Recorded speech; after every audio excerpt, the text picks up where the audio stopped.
So here we're going to work Kiki's left shoulder, and we're going to be focusing on an internal shoulder rotation. If you ever come to any of our live classes, we talk about the importance of several joint motions. Shoulder internal rotation is one of the key ranges of motion and planes of movement that we talk about a lot in our classes. So what we're going to do, we're going to put Kiki's arm at 90 degrees at the shoulder and about 90 degrees at the elbow.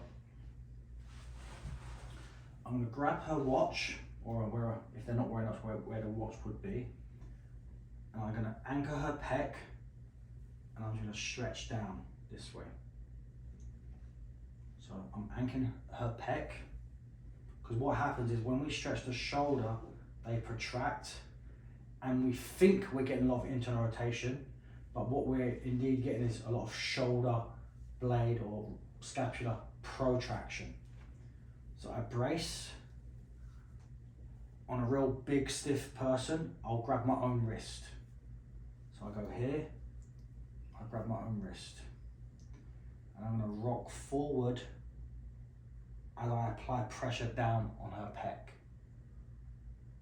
You okay? Mm-hmm. Push against me. 5, 4, 3, 2, relax. As she relaxes, I apply a bit more pressure to the pec. You want to keep that scapula set, so this is pure shoulder joint, shoulder capsule range of motion. Push again. Relax, I can come out of the stretch, give her a break, get a better grip, move back in towards the barrier. Okay? Push, 5, 4, good. Relax. When she relaxes, I lean slightly into the shoulder blade.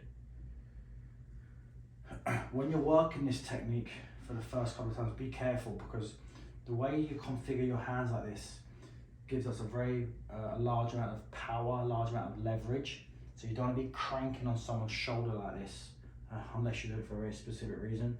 This not being one of a good reason to crank on someone's shoulder. So I'm just gripping. So I'm here, comes here, and I grab. Here, and I grab. And I lean in.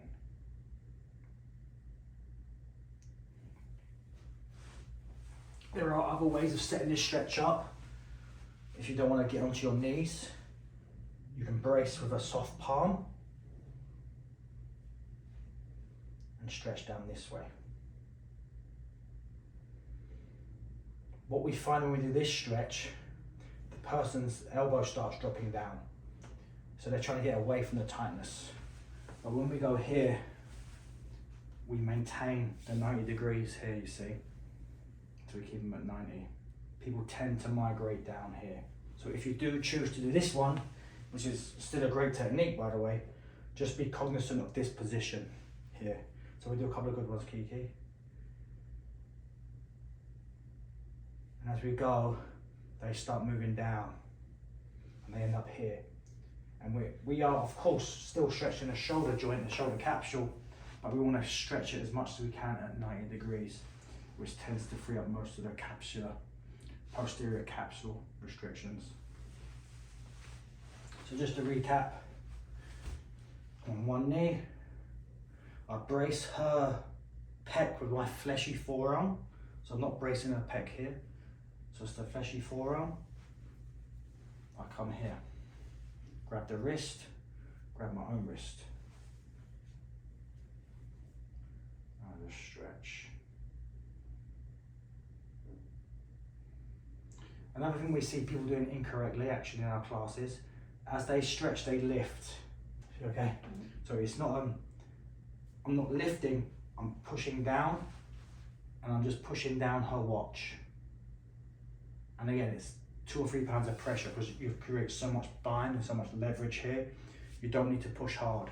And it's a very gradual, slow stretch.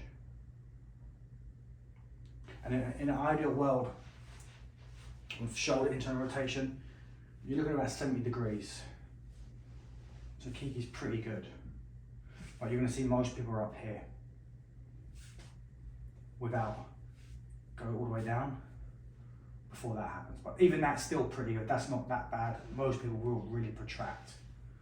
So just be aware that you're looking for about 70 degrees internally and about 90 externally. So you're getting a grid or a full range of 160, give or take.